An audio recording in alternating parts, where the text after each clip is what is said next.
नमस्कार दोस्तों, स्वागत है आप लोग के अपने यूट्यूब चैनल स्टडी पॉइंट 11 में।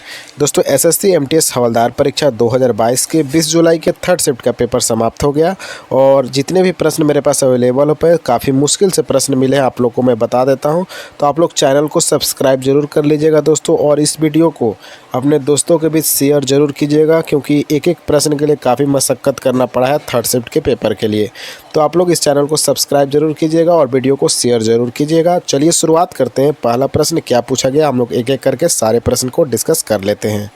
पहला सवाल पूछा गया कि जनगणना 2011 के अनुसार साक्षरता दर में कौन सा राज्य प्रथम स्थान पर रहा। तो दोस्तों 2011 के जनगणना से इस शिफ्ट में भी प्रश्न पूछे गए हैं। तो आप लोग का अगर अभी तक एग्जाम नहीं हुआ है तो मैं बार बार बोल रहा हूँ, आप लोग जनगणना टॉपिक देखकर ही जाइएगा।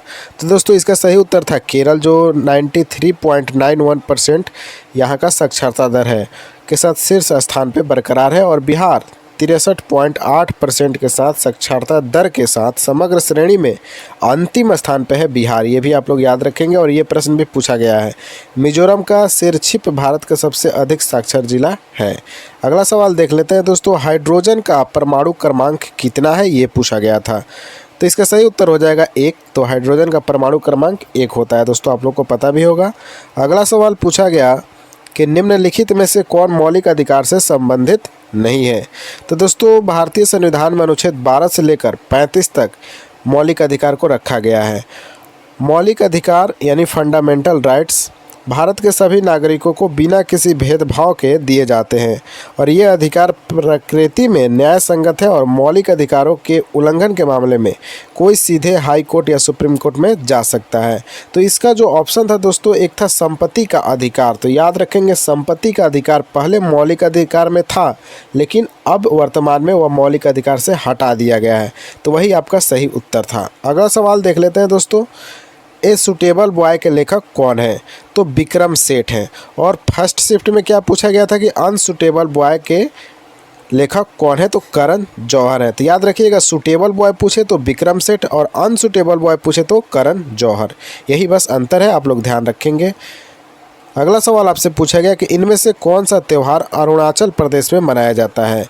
तो दोस्तों ऑप्शन में था आपका सोलुंग, और यही आपका सही उत्तर था। हालांकि आइए हम लोग देख लेते हैं अरुणाचल प्रदेश के त्योहारों के नाम को। तो सोलुंग, लोसार, मोपिन, द्रे, नेची, दाऊ, बॉरीबुट, लोक्कू, लोंगटे, युल्लो, खान, यक्षतोसोई, ओजियाल, मोई, न्याउकुम, रे, सैकन, सी, डोनी, ये सारे जो है अरुणाचल प्रदेश के त्यौहार हैं और यहाँ से प्रश्न बन सकते हैं। तो अरुणाचल प्रदेश के त्योहारों में विशेष रूप से गैर बौद्धिक जनजातियों में मनाया जाने वाला सबसे आम अनुष्ठान पशु बलि है, और यहाँ पशु बलि काफ़ी मात्रा में दी जाती है। तो याद रखिएगा अरुणाचल प्रदेश, और इसका उत्तर सही था सोलुंग। अगला सवाल देख लेते हैं, किस माह में तमिलनाडु में सबसे ज़्यादा बारिश होती है।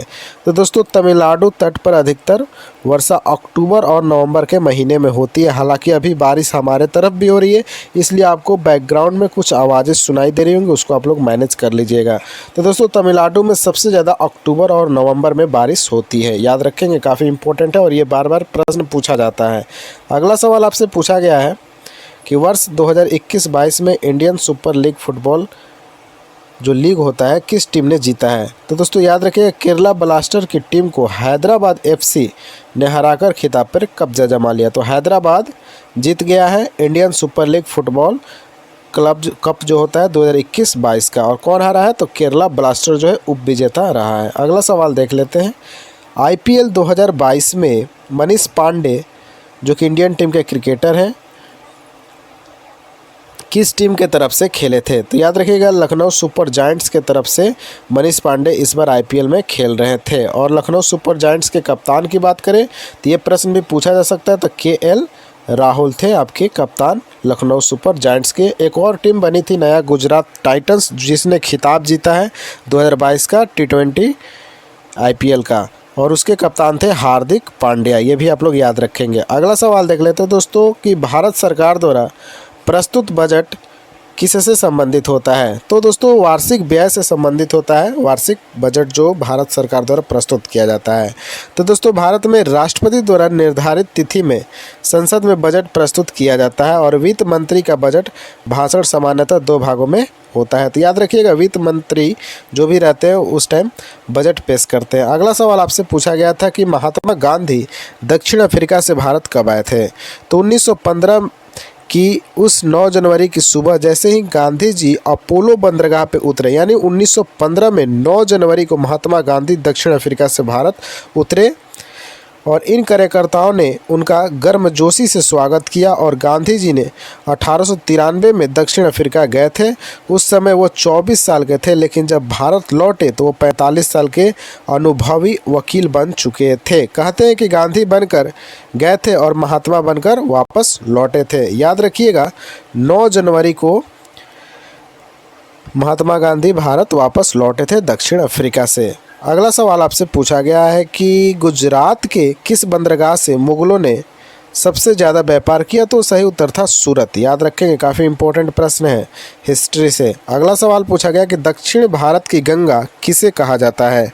तो दोस्तों दक्षिण भारत की गंगा नदी कावेरी नदी को कहा जाता है और गोदावरी नदी को दक्षिण गंगा कहा जाता है। ये अंतर आप समझिएगा, काफ़ी इंपॉर्टेंट है। अगला सवाल आपसे पूछा गया कि कोशिका की ऊर्जा मुद्रा किसे कहा जाता है?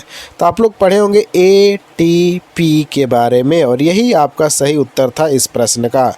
तो एटीपी ऊर्जा भंडार है जिसे ऊर्जा की मुद्रा भी कहते हैं और एटीपी में संचित ऊर्जा जीवों की आवश्यकता अनुसार विघटित होकर ऊर्जा मुक्त होती है, जिसमें जीवों की विभिन्न जैविक क्रियाएं संचालित होती है। यानी एटीपी के रूप में सारा ऊर्जा जो कोशिका का है इकट्ठा हो जाता है और जिस जिस कोशिका को ज़रूरत होती है ऊर्जा की, जिस हमारे अंग बॉडी के पार्ट को ज़रूरत होता है वहाँ से वो ऊर्जा ट्रांसफ़र होते रहता है। अगला सवाल आपसे पूछा गया कि सेलुकस निकेटर ने मैगस्थनीज के किसके दरबार में भेजा था? तो सिंपल सवाल है और ये रिपीट प्रश्न भी है। चंद्रगुप्त मौर्य के दरबार में सेलुकस निकेटर के द्वारा मेगास्थनीज को भेजा गया था। एक शिफ्ट में पूछा गया था कि मेगास्थनीज किसके दरबार में गया था राजदूत बन के? तो याद रखिएगा, चंद्रगुप्त मौर्य के दरबार में गया था। अगला सवाल आपसे पूछा गया कि नवंबर 2021 में जम्मू कश्मीर के लिए तेजस्विनी व हौसला योजना किसने लॉन्च किया? तो दोस्तों वित्त मंत्री ने जम्मू और कश्मीर के लिए कई योजनाओं एवं पहलों की घोषणा की, जिनमें जम्मू कश्मीर बैंक की तेजस्विनी और हौसला योजनाओं, पंजाब नेशनल बैंक की शिखर एवं शिकारा योजना और 200 करोड़ के सिडबी क्लस्टर विकास कोष का शुभारंभ भी शामिल है। तो याद रखिएगा, वित्त मंत्री के द्वारा तेजस्विनी और हौसला योजना को लॉन्च किया गया जम्मू कश्मीर में 2021 में। वास्को डी गामा ने किस वर्ष भारत की खोज किया? तो दोस्तों ये भी रिपीट प्रश्न है और आप लोग कमेंट में बताइएगा क्या ये प्रश्न आपके एग्जाम में पूछा गया था, क्योंकि इस प्रश्न पे मुझे डाउट लग रहा है। तो 8 जुलाई 1947 को पुर्तगाली नाविक वास्को डी गामा भारत की खोज में निकला था। वह 20 मई 1498 को केरल के कोझिकोड जिले के कालीकट यानी कापड़ गांव जिसको बोला जाता है वहां पहुंचा और यहीं से कुछ दूरी कोची में वास्को डी गामा यहाँ से 3 बार वे पुर्तगाल गए और आए। ये आप लोग याद रखिएगा, इतना इंपॉर्टेंट है नहीं कितना बार आया कितना बार गया, आप लोग को बस याद रखना है कि वास्को डी गामा ने भारत की खोज कब किया? तो 20 मई 1498 को। अगला सवाल देख लेते हैं दोस्तों। सिलेक्शन डे नामक पुस्तक के लेखक कौन है? ये सेकंड शिफ्ट में आपसे पूछा गया था। मेरे पास उस समय ये प्रश्न अवेलेबल नहीं था जब मैं सेकंड शिफ्ट का वीडियो बना रहा था। तो सिलेक्शन डे नामक पुस्तक के लेखक अरविंद अडिगा हैं। याद रखिएगा, अरविंद अडिगा से लगातार सवाल पूछे जा रहे हैं आपके एमटीएस के एग्ज़ाम में। अगला सवाल पूछा गया कि मृणालिनी साराभाई का संबंध किस नृत्य से है? तो दोस्तों मृणालिनी साराभाई एक प्रसिद्ध नृत्यांगना है, कोरियोग्राफर है, नृत्य प्रशिक्षक है और जाने माने वैज्ञानिक विक्रम साराभाई की पत्नी है और वह नृत्य, संगीत और नाटक के प्रशिक्षण संस्थान दर्पण अकादमी ऑफ परफॉर्मिंग आर्ट्स के संस्थापक भी हैं। तो काफ़ी इम्पोर्टेंट थी मृणालिनी साराभाई, जो कि किसकी पत्नी थी? तो विक्रम साराभाई की पत्नी थी। अगला सवाल आपसे पूछा गया कि हरिप्रसाद चौरसिया किस वाद्य यंत्र से संबंधित है? तो ये रिपीट प्रश्न है। तो पंडित जी का जन्म 1 जुलाई 1938 में उत्तर प्रदेश के इलाहाबाद में हुआ था और किसी ने सोचा नहीं था कि वह पहलवान के घर में पैदा हुए और हरिप्रसाद चौरसिया संगीत की दुनिया में सिरमौर बनेंगे। लेकिन बचपन से ही पंडित जी का रुझान संगीत में था। केवल 15 साल की उम्र में ही वे चोरी छिपे अपने पड़ोसी पंडित राजा राम से संगीत विद्या सीखने लगे थे। तो याद रखिएगा, ये बांसुरी जो है, बांसुरी बजाया करते थे हरिप्रसाद चौरसिया। तो बांसुरी से संबंधित है हरिप्रसाद चौरसिया। हालांकि ये प्रश्न बार बार पूछा गया है आपके एग्ज़ाम में। तो ये थे हमारे बनने वाले 20 जुलाई के थर्ड शिफ्ट के पेपर से प्रश्न पूछा गया है। तो जितने भी प्रश्न मेरे पास अवेलेबल हो पे काफ़ी मुश्किल से प्रश्न मिला है, एक एक प्रश्न के लिए काफ़ी मशक्क़त करना पड़ा है दोस्तों। तो आप लोग का भी फ़र्ज़ बनता है कि चैनल को सब्सक्राइब कर लें और अपने दोस्तों को भी ज़रूर इस वीडियो को भेजें और जिस ग्रुप में आप ऐड हैं वहाँ ज़रूर इस वीडियो के लिंक को शेयर करते रहें। चलिए मिलते हैं अब नेक्स्ट वीडियो के साथ, तब तक के लिए जय हिंद, जय भारत।